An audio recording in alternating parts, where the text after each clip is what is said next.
Son las 8:12. Queremos saludar y agradecer como siempre a la diputada del Partido Comunista por el Distrito 10 de Región Metropolitana, Alejandra Plasencia. ¿Cómo está, diputada? Muy buenos días, gracias por recibir este llamado. Hola, muy buenos días. Gracias por la invitación. Sí, quería, diputada, en el principio de esta entrevista, darle a usted la atribución de que describa el cuadro general de lo que hemos vivido en este día y un poquito más desde que se conoció a través de una declaración pública del abogado del presidente la acusación en su contra. La palabra es toda suya sin ningún tipo de predisposición. Usted raye la cancha y después vemos hay algunas preguntas más específicas. ¿Para dónde vamos? Sí. Mira, yo la verdad es que creo que aquí hay dos aristas que como analizar, al menos, por cierto, pero yo quisiera poner dos líneas centrales. La primera es que creo que ha habido una comunicación bastante asertiva de parte de la defensa del presidente para plantearse proactivamente en función de decir que esta denuncia existe, pero que al mismo tiempo se ha colaborado desde el inicio, desde que se conoció al menos. Recordemos que el presidente no fue notificado de esta denuncia, sino que fue algo que se pesquisó a partir de lo que se hace al parecer regularmente para intentar saber por parte de la moneda cómo es, si es que hay alguna causa que esté en curso, ¿no? Alguna denuncia que se haya realizado. Entonces, frente a eso, me parece que hubo una comunicación asertiva de parte de la defensa con un comunicado claro, escueto, pero que ponía al centro que esta denuncia existía, y por otro lado que se había hecho todo para que la Fiscalía avanzara rápidamente en la investigación, poniendo además como antecedente estos correos electrónicos donde la defensa, por cierto, argumenta que darían cuenta de que esta denuncia estaría absolutamente desestimada, pero eso forma parte de una investigación que está en curso y que además tiene que hacerse con celeridad. Y por otro lado, el cómo desde el punto de vista político se aborda este tema, y en el fondo de parte de la oposición principalmente se utiliza como punto político recurrente, ¿no? Eso es durante este caso, pero también durante otros, ¿no? El caso Monsalve, el caso de las pensiones, el caso de seguridad y así otros que en el fondo siempre son una utilización política, a mi juicio, mezquina, y que no ayudan en nada finalmente a dar certeza a la ciudadanía o a clarificar. Por ejemplo, yo soy parte de la comisión investigadora por el caso Monsalve. Ajá. Y a mí me queda claro que tenemos objetivos bastante distintos entre los parlamentarios que estamos ahí, dando cuenta que en el oficialismo tenemos una mirada que no es autocomplaciente, que es crítica de cómo se abordaron los hechos durante las primeras horas, y sin embargo valoramos también no solo el reconocimiento y la autocrítica que se hace por parte de la ministra y otros ministros en los días anteriores, pero en el caso de la presencia de la ministra Toá, valoramos esa autocrítica que se hizo de manera bastante clara, contundente, y para nosotros el objetivo es ver cómo esto mejora los procedimientos del Estado, que existan protocolos para involucrar también a autoridades cuando estas son denunciadas o tienen un conflicto con la justicia, sobre todo en el ámbito del acoso y el abuso sexual, y por otro lado, cómo mejoramos para que esto no vuelva a repetirse. Sin embargo, desde la oposición van de antemano con un prejuicio, ¿cierto?, para generar un problema político mayor que apunta directamente al presidente de la República. Entonces, claro, acá hay aristas que se pueden analizar desde el punto de vista político de manera amplia, pero también es cierto que no todos tenemos el mismo objetivo, ¿no? Sí. En el caso nuestro, construir, ¿cierto?, de manera autocrítica; en el caso de la oposición, obstruir de manera bastante evidente, ¿no?, con este caso y otros. Sí. Diputada, a ver, voy a decirle cómo lo veo yo. Primero, claro, hay una tentación de meter en el mismo saco, vamos a decirlo así, el tema Monsalve y el tema Boric, y creo que hay diferencias significativas que es bueno explicitar. O sea, primero, de lo que se acusa a Boric, yo no voy a entrar a... Voy a mantenerme, por supuesto, en la presunción de inocencia y en describir. Ocurrió no en el ejercicio de un cargo como sí ocurrió en el caso de Monsalve, pero además estamos hablando de dos hechos que, si bien pertenecen al ámbito genérico de la violencia contra las mujeres o de violencia sexual contra las mujeres, son de una gravedad significativamente distinta, y al menos así lo describe el propio Código Penal, ¿no? Hago esta mención como para separar, pero luego para entrar a la pregunta. Quería preguntarle cómo recibieron ayer la estrategia, porque el presidente, a través de su abogado y también a través de su vocera, muy legítimamente ayer hicieron una enérgica defensa del presidente, ¿no? De su inocencia, lo cual, paréntesis, considero muy legítimo. Pero al mismo tiempo se hizo omisión de la dimensión más política que tiene el cuadro más general de la violencia contra las mujeres, porque a propósito de esto mismo, una de las cuestiones que políticamente más se han venido hablando en el último tiempo es el tema de que haya condiciones adecuadas para denunciar, ¿no? Entonces, ¿cómo ve que se manejó esto, ¿no? Por un lado, en lo casuístico, la convicción de la inocencia, pero por otro lado, la omisión de una referencia más general respecto a que el hecho de que haya una denuncia eventualmente falsa no nos debe hacer olvidar que la mayoría de las denuncias no lo son. No sé si me sigue, pero traté de formularlo de la manera más clara posible. Sí, mira, yo creo que la defensa del presidente manifiesta tener antecedentes suficientes como para que en su comunicado y en las vocerías públicas, también de la vocera de gobierno, se diga que el presidente es inocente de lo que se le acusa. Uh-huh. Sin embargo, también es cierto, y como tú bien lo planteaste, no hay que olvidar que el ordenamiento jurídico en nuestro país ha debido pasar bastantes modificaciones para que hoy día las mujeres tengan condiciones para denunciar, para que sus denuncias no solo sean acogidas, sino que también sean lo más rápidamente investigadas que sea posible, y que además exista todo un dispositivo institucional de acompañamiento y orientación permanente a esas mujeres que han sido violentadas. Lo digo porque cuando se dice es que acá lo que pasa es que el gobierno no le cree a las mujeres o el oficialismo no le cree a las mujeres, yo quiero decir que acá hemos sido nosotras y otras, antes que nosotras, que han luchado para que este ordenamiento sea posible. Y eso significa generar condiciones que antes no existían. Porque recordemos que a las mujeres, incluso con la institucionalidad actual, que podrá todavía tener falencias, ¿no? No digo que sea perfecta, pero existen condiciones institucionales mejores que antes para que las mujeres puedan denunciar. Tenemos que avanzar en que no haya ningún caso que requiera este apoyo que se sienta en abandono, porque todavía hay mujeres a las cuales se les cuestiona y eso no es, digamos, algo que uno pudiera avalar. Pero también es lógico que, siendo el presidente de la República la máxima autoridad del país, tenga que asumir una defensa clara respecto de los antecedentes que tiene para demostrar que estas acusaciones debieran ser desestimadas. Uh-huh. Eso, la investigación de eso finalmente dará cuenta de la fiscalía y el proceso judicial. Pero lo concreto es que es el presidente de la República quien tiene que darle certeza a la ciudadanía de que no ha cometido delitos y que, por otro lado, existen pruebas de eso. Porque lo contrario y lo que pretende la oposición uh-huh. es decir de antemano, entonces el presidente la única opción que tiene es declararse culpable. Y me parece que eso es algo claro. que ellos, por cierto, no lo hacen con buena fe, ¿no? Sí. Sino que lo hacen efectivamente como para poder enlodar la figura del presidente Boric, generar situaciones en el cual todas las líneas de gobierno sean absolutamente imposibles de llevar adelante. Uh-huh. Y la verdad es que aquí lo central es que la responsabilidad política está con dar respuesta a la ciudadanía. Si tenemos un presidente que no puede dar certeza a la ciudadanía respecto de su inocencia, entonces yo no sé en qué podríamos terminar. Por lo tanto, ya, o sea, sensación de caos. Lo que usted está diciendo es que el presidente se tenía que defender, como...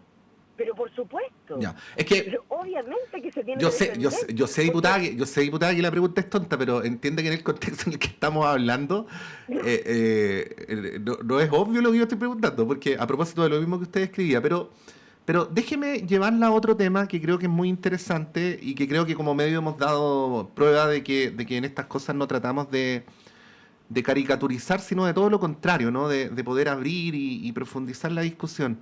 En las últimas horas la oposición ha usado, o no lo digo en sentido doloso, están ejerciendo su rol político, pero ha embestido contra el yo creo, el yo te creo, ¿no?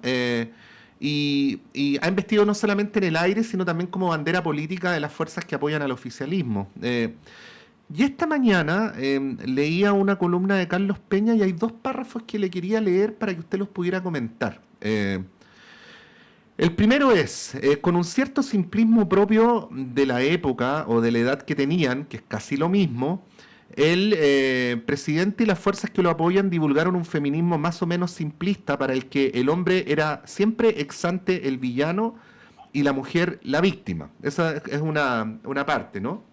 Y luego otra parte. Defenderse de una acusación como ha decidido hacerlo el presidente es perfectamente correcto y para cualquiera un deber, pero revela ex post cuán incorrecto era el discurso irreflexivo que él mismo y las fuerzas políticas que lo apoyan divulgaron con tanto simplismo, al asignar culpas derivándolas de la división sexual del trabajo y adornando todo esto con mala sociología y con lecturas mal digeridas. La palabra es suya, diputada. Yo creo que efectivamente no podemos hablar de cómo la desigualdad ha impactado de manera muy violenta y agresiva en distintos ámbitos de la vida de las mujeres. Uh-huh. No solo se trata de las denuncias de acoso o abuso sexual, uh-huh. Se trata también de otro tipo de violencia en el trabajo, de violencia intrafamiliar respecto de maltrato psicológico o físico, llegando incluso al femicidio. Entonces, ninguna de esas cosas las mujeres teníamos posibilidad de denunciarlas en un espacio seguro de que acogiera, ¿no? Uh-huh. Uh-huh. Y de hecho todavía ocurre. Si eso, la vida es más compleja que la legislación, ¿no? Y muchas veces el cambio cultural también no va de la mano con el cambio legislativo. Así es. Y eso es parte de un proceso. Uh-huh. Entonces, claro, el cómo damos certezas y protección a niñas y mujeres que son las más vulneradas en una sociedad que muchas veces, digamos, extrema la explotación en muchos ámbitos, esto afecta principalmente a mujeres y niñas. Está comprobado que en nuestro país las más pobres incluso son mujeres y niñas. Uh-huh. Entonces, creo que es mucho más estructural lo que significa defender también lo que se ha logrado. El que las mujeres podamos ejercer nuestros derechos sexuales y reproductivos, por ejemplo, es algo que hay que defender. Es una permanente disputa, ¿no?, con sectores de conservadores que bregan permanentemente y buscan cualquier espacio para que esos derechos retrocedan. Uh-huh. Y ese es el riesgo. Y ese es el riesgo también de no generar espacios donde haya garantías para todos. Porque no había garantías para las mujeres en igualdad de condiciones. No digo que hoy día las existan todas, pero al menos tenemos una institucionalidad que ha ido avanzando. Si nosotros no damos garantías del debido proceso y no damos garantías para que estas denuncias se investiguen clara y rápidamente, entonces generamos toda una serie de especulaciones que yo creo que perjudican justamente a esta institucionalidad que ha costado tanto construir y da un mensaje erróneo a las mujeres que sí uh-huh. están y necesitan orientación. Sí. Entonces, el presidente tiene que defenderse, por supuesto que tiene que defenderse, y para eso tiene que hacer todo lo que esté en sus manos para que esa investigación avance, y entiendo que la defensa ha ido en esa línea y me parece que como estrategia judicial es correcta. Sin embargo, también tenemos que ser súper claros, y es el riesgo del mensaje que da la oposición, porque en el fondo acá lo que se les dice a las mujeres que sí están necesitadas de la institucionalidad porque han sido abusadas y violentadas en distintos ámbitos, es que no les vamos a creer, es que la institucionalidad no las va a acoger, es que además con una serie de filtraciones puede ser que su caso hasta esté en redes sociales y se difunda públicamente su identidad. Entonces yo creo que acá hay una falsa responsabilidad política que es enorme y ellos no están midiendo las consecuencias. A mí me importa que este caso se esclarezca porque eso le va a dar certeza a las personas, uh-huh. ¿no?, de que estamos gobernadas por un presidente que efectivamente con mucha certeza, ¿cierto?, no ha cometido los actos que se le imputan. Sí. Pero por otro lado me preocupa el mensaje que queda. Y yo creo que ahí es donde la oposición, en particular, es muy responsable. Sí. Diputada Alejandra Plasencia, en el mismo espíritu de lo que estamos conversando, que es una entrevista, pero yo he preferido que tenga más bien como el espíritu de una conversación. ¿Cuál piensa usted que debería ser la manera adecuada en que la sociedad, porque en la sociedad las mujeres y los hombres no estamos separados, ¿no? Convivimos todos los días, interactuamos todos los días, por eso los fenómenos que usted describe tienen que ver con esas interacciones. ¿Cuál debería ser la manera adecuada en que la sociedad entienda el espíritu del yo te creo?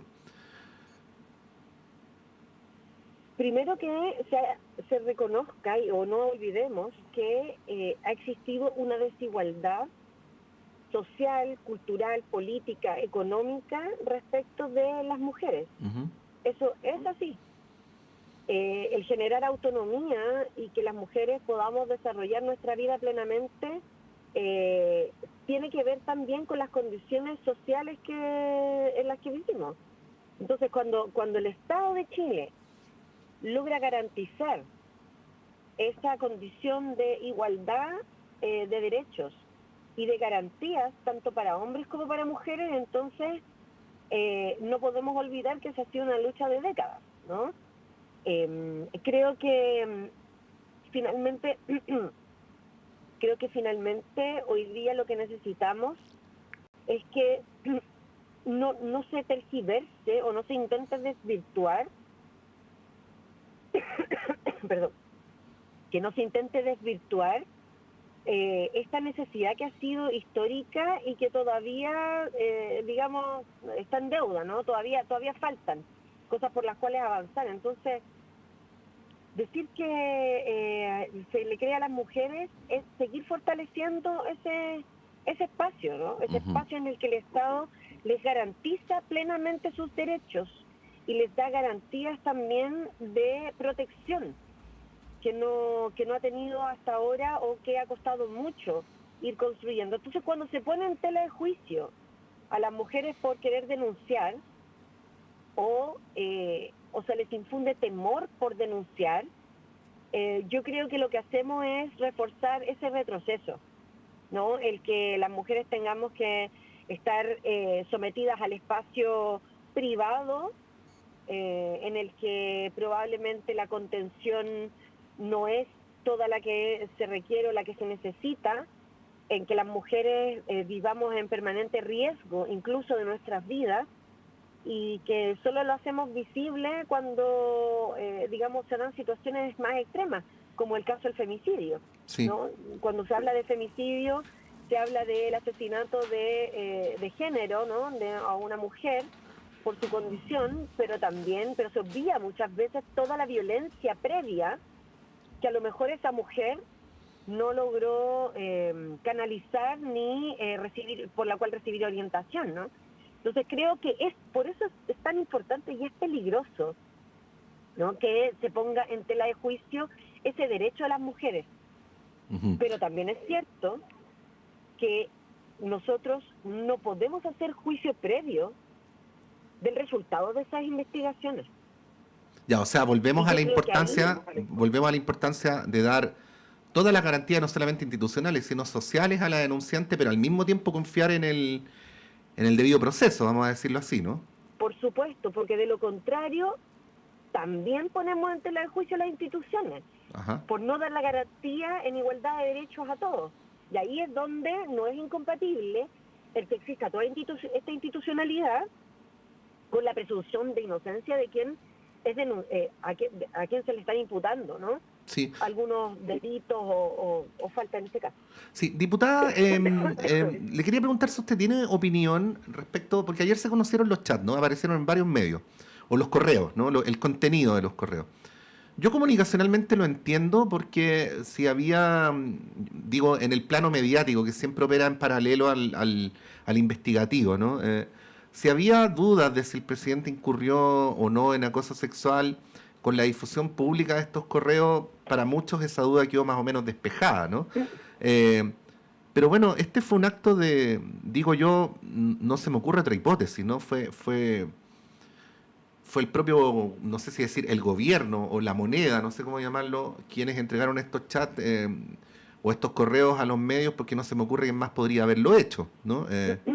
Además se publicaron casi a la par con el punto de prensa del abogado del presidente. ¿Tiene usted opinión sobre eso?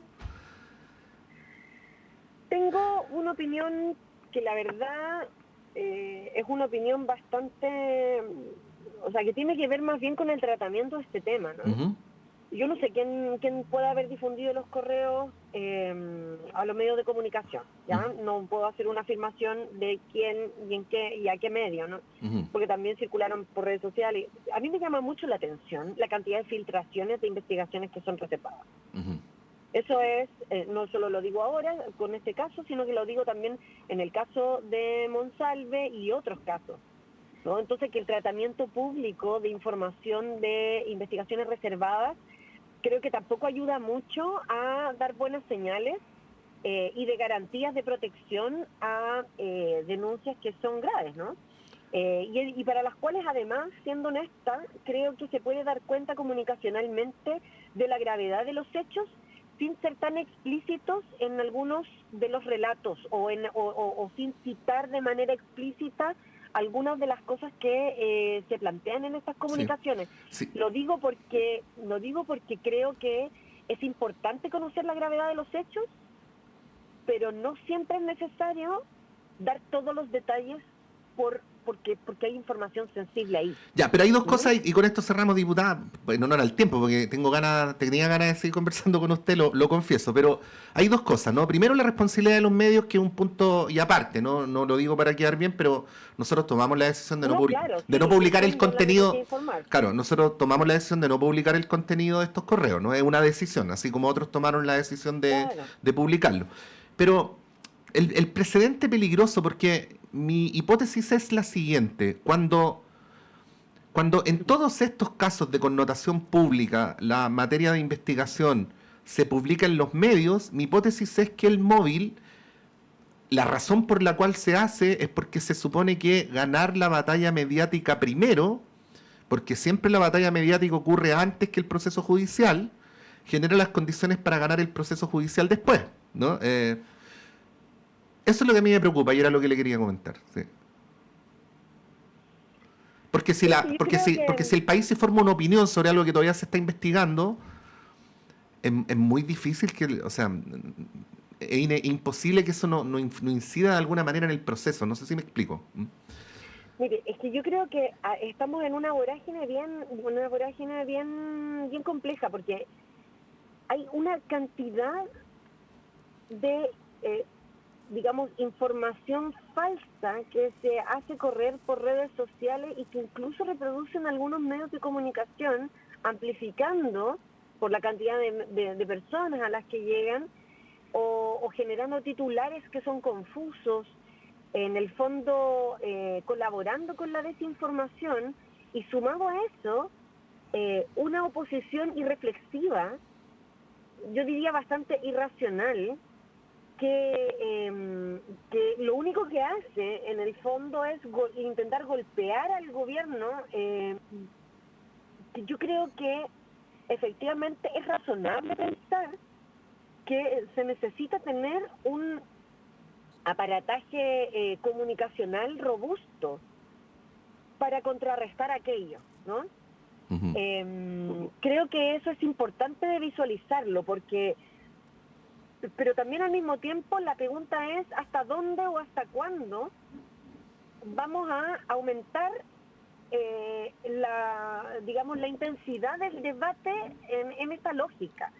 Porque acá no estamos debatiendo ideas en muchos casos, estamos debatiendo sobre quién le propina el golpe o quién le propinó el golpe más certero Al o otro. más duro al otro o al gobierno en este caso. Y Ujú. porque además ha sido una constante, es decir, el nivel de obstruccionismo en todo lo que se plantea, sobre todo en materias más importantes para la gente, para la ciudadanía, la derecha ha sido muy agresiva. Y además, al parecer, tienen justamente un aparato, digamos, sobre todo por redes sociales, en el que se amplifica, Sí. ¿no?, este tipo de cosas. Entonces creo que no es sostenible en el tiempo seguir en esta lógica, Sí. sobre todo porque el descrédito finalmente es generalizado, ¿no?, al sistema político. Sí, Y nosotros diputada. tenemos que aprender a focalizar para dar respuestas desde Sí. el sistema político a la gente y no generar una desestabilización o una falta de credibilidad que yo creo que llega a puntos bastante críticos. Sí. Diputada, me excuso, confieso y reconozco que el tema da para harto más, pero usted sabe, los tiempos de la radio tienen estas No, y limitaciones. también yo Sí. voy camino al Congreso, o sea, bueno, no estoy manejando, pero tengo que partir ya rápidamente al Congreso. Tenemos una sesión a las 10 de la mañana y también tenemos hoy día comisión mixta para resolver los temas de la ley antiterrorista que quedaron pendientes. Imagínese el cargo de conciencia nuestro si la diputada Plasencia llega tarde a una sesión por haber estado en una entrevista en esta radio. No podríamos dormir No, esta estoy noche. feliz, porque Sí, además se diputada puede estar Plasencia, muy bien. muchas gracias, que esté bien. Gracias a ustedes, saludos a quienes nos escuchan. Bueno, gracias, diputada. Son las 8:37, breve alto y a la vuelta a nuestro panel de conversación.